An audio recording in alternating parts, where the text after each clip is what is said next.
Assalamualaikum warahmatullahi wabarakatuh. Waalaikumsalam. Alhamdulillahilladzi dhawilu sultanu al-wadhihir burhanu al-mabsur fil wujud karamuhu wa yahsanu. Allahumma salli wa sallim wa barik wa karim mu'azzim al-ftahaba bi rahmatillah adada ma fi imillah salatan wa salaman daimin bidawabi mudibillah. Amma ba'd. Bersyukur kita kepada Allah Subhanahu wa taala dengan ucapan alhamdulillahirabbil alamin. Bersalawat kita kepada Rasulullah sallallahu alaihi wasallam dengan ucapan Allahumma shalli ala sayyidina wa nabiyina wa habibina wa syafi'ina wa dhukrina wa maulana Muhammad sallallahu alaihi wasallam. Baik Bapak, Ibu dan teman-teman sekalian, apa kabarnya? Baik ya, alhamdulillah. Senang sekali. Kembali lagi bersama saya Syahri Ramadan dan rekan saya Rudi Saputra. Di sini kami akan membahas tentang sholat. Mungkin bagi umat muslim sudah tahu sholat itu sangat penting, sehingga di rukun Islam saja sholat itu diletakkan nomor 2 setelah syahadat. Dan juga sholat itu mempunyai hikmah, mempunyai keistimewaan yang sangat besar. Hari ini kita akan mengupas singkat saja tentang hikmah di balik sholat yang akan disampaikan oleh rekan saya Rudi Saputra. Baik. Bismillahirrahmanirrahim. Assalamualaikum warahmatullahi wabarakatuh. Alhamdulillahilladzi khalaqal mauta wal hayata linabluwakum ayyukum ahsanu amala. Allahumma shalli ala sayyidina Muhammad wa ala ali sayyidina Muhammad. A'udzu billahi minasyaitonir rajim. Bismillahirrahmanirrahim. Ya ayyuhalladzina amanu ista'inu bis-sabri was-salah. Innallaha ma'as-sabirin. Hadirin yang berbahagia yang dirahmati Allah Subhanahu wa taala. Sebagaimana yang telah disebutkan oleh rekan saya tadi bahwa mengenai salat ini adalah perintah Allah, yang mana perintah tersebut diambil secara langsung oleh baginda Nabi Muhammad Rasulullah SAW secara langsung, yaitu melalui peristiwa Isra wal Mi'raj, yang mana pada saat itulah Nabi mengambil perintah solat ini. Dan solat ini merupakan hal yang wajib kita laksanakan sebagai umat muslim dan umat yang beragama. Karena kenapa? Hal tersebut telah tercantum juga di dalam rukun Islam. Rukun Islam merupakan suatu kewajiban yang harus dijalankan oleh orang yang beragama Islam, termasuk perintah solat. Jadi solat ini memiliki posisi kedudukan yang sangat tinggi di dalam agama. Bahkan di yaumil mahsyar kelak, solatlah amalan yang pertama kali dihisab oleh Allah Subhanahu wa taala. Begitu besar dan dahsyatnya amalan dan pahala yang kita dapat dari perintah solat tersebut. Allah Subhanahu wa taala berfirman dalam Quran surah Al-Ankabut ayat 45, yang mana ayatnya sebagai berikut ini. A'udzu billahi minasyaitonir rajim. Innas sholata tanha 'anil fahsya'i wal munkar. Yang mana artinya salat itu adalah suatu perbuatan yang mencegah dari perbuatan keji dan mungkar. Begitu hebat keistimewaan dari salat tersebut. Jadi di luar dari seorang muslim tersebut mendapatkan pahala dari melaksanakan perintah salat tersebut, ia juga terhindar dari perbuatan keji dan mungkar. Begitu hebat dan dahsyat kemampuan dari perintah salat tersebut. Namun akan tetapi dari ayat tersebut kita juga bisa memahami bahwa salat itu bukan serta-merta hanya suatu bentuk penghambaan kita kepada Tuhan. Namun akan tetapi salat tersebut juga mampu menghindari kita dari perbuatan keji dan mungkar. Karena kenapa? Melalui amal-amal salat lah kita mampu terhindar dari perbuatan tersebut. Jadi perintah salat tersebut juga ada di dalam sebuah hadis, dikatakan yang diriwayatkan oleh Al-Baihaqi, disebutkan bahwa salat itu adalah tiangnya agama. Maka barang siapa mendirikannya, sungguh ia telah menegakkan agamanya. Dan barang siapa meninggalkan salat, sungguh ia merobohkan agamanya sendiri. Kenapa dikatakan begitu? Jadi analoginya begini, kita istilahkan dalam suatu bangunan atau suatu gedung. Apabila suatu gedung didirikan tanpa sebuah tiang, apakah ada jaminan gedung tersebut berdiri dengan kokoh? Pasti tidak akan ada jaminan. Namun tetapi setiap bangunan itu pasti memerlukan tiang. Begitu juga dengan agama. Terlebihnya agama Islam ini, agama membutuhkan solat sebagai tiang.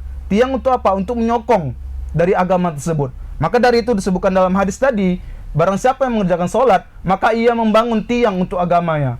Dan barang siapa yang tidak melaksanakan sholat, maka dia secara tidak sadar merobohkan tiang agamanya sendiri. Maka itulah luar biasanya dari manfaat dari sholat tersebut. Jadi dikatakan juga as-sholatu imanuddin di dalam hadis lain, yang artinya sholat adalah tiang agama. Berulang kali disebutkan dalam hadis, dalam ayat, bahwa sholat itu adalah tiang agama. Selain itu bentuk dari ibadah spiritual kita kepada Tuhan, sebagai bentuk penghambaan kita kepada Tuhan. Namun akan tetapi sholat tersebut adalah tiangnya dari agama. Jika memang tiangnya roboh, maka bangunan pasti akan roboh. Jika memang sholatnya tidak bagus, maka agama ini akan roboh. Karena kenapa?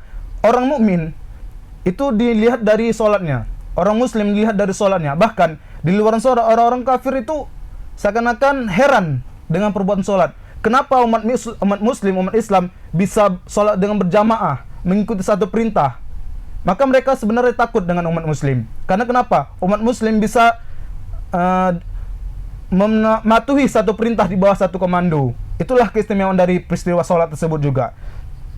Jadi sebegitu penting dan sakral pelaksanaan sholat dalam kehidupan orang beragama. Sampai dikatakan bahwa apabila seorang tidak melaksanakan sholat, maka secara sengaja ia meruntuhkan tiang agamanya sendiri. Nah, seperti yang telah dikatakan tadi. Jadi ada sebuah pendapat dari Dr. Haji Siti Fufu Fauziah. Beliau mengatakan bahwa sholat bukan hanya sekedar rutinitas atau ritual semata. Jika diamalkan dengan sungguh-sungguh, sholat akan mendatangkan ketenangan hati dan keselamatan dalam hidup di dunia maupun di akhirat.